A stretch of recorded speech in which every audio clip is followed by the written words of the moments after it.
तो स्टूडेंट्स, चलिए question number 8 पे पहुंच चुके हैं और सवाल में क्या दिया है जरा ध्यान से देखते हैं। ऑसिलेशंस वाले चैप्टर के क्वेश्चन चल रहे थे बच्चों। इसमें कहा है the radius of circle, the period of revolution, comma initial position and sense of revolution are indicated in below figure. देखो इस फिगर में ना आपको चार चीजें दी गई हैं। सर्किल की रेडियस 3 मीटर, एक पार्टिकल है जो सर्किल में घूम रहा है ऐसे, ठीक है, और उसकी रेडियस इधर हो गया एक्स एक्सिस, इधर हो गया वाई एक्सिस, थोड़ा सा सीधा कर लो, इधर हो गया ये वाई एक्सिस, ठीक। और ये भी कहा है कि ये पार्टिकल जो है t इज इक्वल टू 0 से चलना शुरू कर रहा है। Position and sense of revolution are indicated in below figure. मतलब पार्टिकल ऐसे चल रहा है, ये पार्टिकल मान लो यहाँ p है, t बराबर 0 पे यहाँ है ये पार्टिकल p, और यहाँ से चलना शुरू करेगा, ऐसे घूम रहा है, जैसे मैं एरो घुमा रहा हूँ ऐसे घूम रहा है। इसका टाइम पीरियड दे रखा है 4 सेकंड, मतलब ये पूरा एक राउंड लगाने में जो टाइम लेता है वो 4 सेकंड का लेता है, और 3 मीटर इसकी रेडियस है। चलो ठीक है। अब यहाँ से कहा है y projection of radius vector of rotating particle p। मतलब वाई प्रोजेक्शन का मतलब समझो कि ये पार्टिकल मान लो t टाइम पे यहाँ पहुंच गया, t टाइम पे, तो यहां से यहां तक जाने में ये कितना एंगल चला, थीटा। तो इस रेडियस वेक्टर का जो ये प्रोजेक्शन है वाई एक्सिस पे, जो इसकी छाया पड़ेगी, ये लेंथ, तो ये लेंथ जो है इसकी, ये कितनी है इसकी, ये है आपकी y। अब ये लेंथ कितनी होगी, ऑप्शन में से ढूंढ के बताना है कि इस y की वैल्यू कितनी होगी जैसे जैसे यह आगे बढ़ेगा। देखो आपको एक बात सोचनी है, क्या ये एक ट्राइंगल बन रहा है इस तरह से, ठीक है, ये रेडियस है r, बिल्कुल ठीक है, ये एंगल है थीटा, बिल्कुल ठीक है।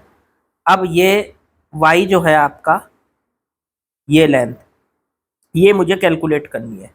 देखो यही ऑप्शन में दे रखी, इनमें से कौन सा ऑप्शन है ये चेक करना, मतलब y की वैल्यू निकालनी है। एक बात बताओ, जब ये घूम रहा है, ऐसे घूम रहा है, तो घूमने के लिए थीटा की वैल्यू कैसे निकालोगे? तो थीटा का फॉर्मूला होता है ओमेगा इंटू टी, उसकी घूमने की स्पीड इंटू टाइम। अच्छा, ओमेगा कहाँ से आएगा? टाइम पीरियड दे रखा है ना, टी बराबर 4 सेकंड, तो टी बराबर 2 पाई बटे में ओमेगा, ये फॉर्मूला होता है। यहां से आप ओमेगा की वैल्यू निकालोगे तो आ जाएगी 2 पाई बटे टी। ओमेगा बराबर 2 पाई बटे में टी की जगह रख दो 4 सेकंड, ये से काटो, तो ओमेगा की वैल्यू आ गई पाई बटे 2, पाई बाई 2 आ गई ओमेगा की वैल्यू, वो आप उठा के यहाँ रख लोगे। चलो अब यहां से मैं इसको अगर इस ट्राइंगल को देखते हुए y की वैल्यू निकालूं, तो cos थीटा का फॉर्मूला लगाने जा रहा हूं मैं। cos थीटा होता है बेस हो गया y, और बटे हाइपोटेनियस हो गई r, तो y की वैल्यू आ गई r cos थीटा। अब यहां से r की वैल्यू तो हो गई 3 मीटर, रेडियस तो 3 मीटर दे रखी, cos थीटा की वैल्यू हो गई ओमेगा टी, ओमेगा टी यहाँ पे थीटा की वैल्यू रख दी, ओमेगा की वैल्यू यहाँ से निकाल ली हमने, तो 3 cos पाई बटे 2 इंटू में टी, ये y की वैल्यू आ गई। चेक कर लो इनमें से कोई सा ऑप्शन बैठ रहा क्या? तो y की वैल्यू 3 साइन पाई बटे 2, 3 पाई बाई 2, ये ऑप्शन सी इज करेक्ट बैठ रहा बच्चों, ऑप्शन सी करेक्ट बैठ रहा आपका, ठीक है।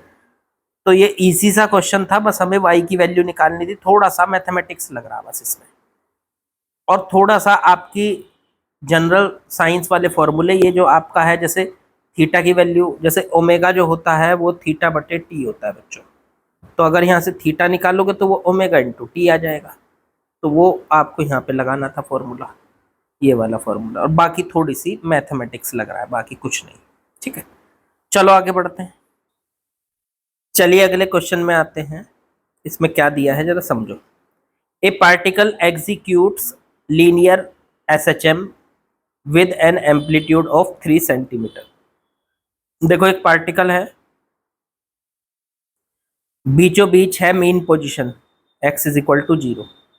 वो मीन पोजीशन के दोनों तरफ चलेगा, पहले लेफ्ट की तरफ, फिर राइट की तरफ, फिर लेफ्ट की तरफ, फिर राइट की तरफ, इस तरीके से लगातार चलता रहेगा। ये होगा एसएचएम।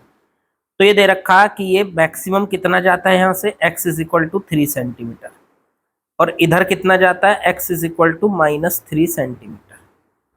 ठीक, अब ये पूछा है 3 सेंटीमीटर इधर गया, 3 सेंटीमीटर इधर गया, और दोनों तरफ घूम रहा है। अब इसने कहा कि ये बताओ जब पार्टिकल मीन पोजीशन से 2 सेंटीमीटर दूर होगा यहां से, मतलब x इज इक्वल टू 2 पे होगा, तो उस टाइम पे उसकी जो वेलोसिटी है v, और इसका जो एक्सेलरेशन है a। एक्सेलरेशन आपको पता है सेंटर की तरफ लगता है a, दोनों की वैल्यू सेम है, मतलब a इक्वल्स टू v है। दोनों के मैग्नीट्यूड बराबर है, दोनों की वैल्यू बराबर है। चलो एक काम करते हैं, हमें वेलोसिटी का फॉर्मूला पता है, ओमेगा अंडर रूट में a square minus x square. अगर इस मीन पोजीशन से x डिस्टेंस पे हमें कैलकुलेशन करनी हो कि कितनी दूर, मतलब x डिस्टेंस पे जो पार्टिकल है वो किस स्पीड से चल रहा है, उसकी स्पीड पता करनी है, तो आपको ये फॉर्मूला लगाना है, v बराबर omega under root a square minus x square. और अगर उसका एक्सेलरेशन का फॉर्मूला देखना है तो वो होता है माइनस का ओमेगा स्क्वायर x, ये होता है उसका एक्सेलरेशन का फॉर्मूला। अब माइनस तो डायरेक्शन दिखा रहा है, माइनस को छोड़ दो, माइनस को छोड़ सकते हो, छोड़ो। अब यहां से आप इन दोनों को रख दो आपस में बराबर। उसने यही तो कहा कि एक्सेलरेशन का फॉर्मूला मैंने ये लिख लिया और वेलोसिटी का ये लिख लिया। एक्सेलरेशन और वेलोसिटी आपस में बराबर है, तो a की जगह रख दिया ओमेगा स्क्वायर x और v की जगह रख दिया ओमेगा अंडर रूट में a square minus x square. बच्चों चलो एक काम कर लेते हैं, दोनों तरफ का स्क्वायर कर देते हैं। x की वैल्यू क्या दे रखी है इसने, 2 सेंटीमीटर पे बताना है, तो x की जगह 2 रख दो, तो ओमेगा स्क्वायर 2 सेंटीमीटर बताना है ना।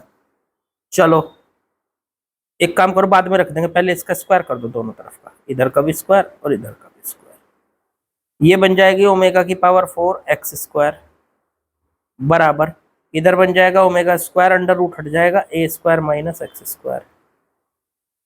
ओमेगा स्क्वायर से ओमेगा स्क्वायर कट जाएगा, ये बचेगा यहाँ ओमेगा स्क्वायर एक्स स्क्वायर बराबर a square minus x square.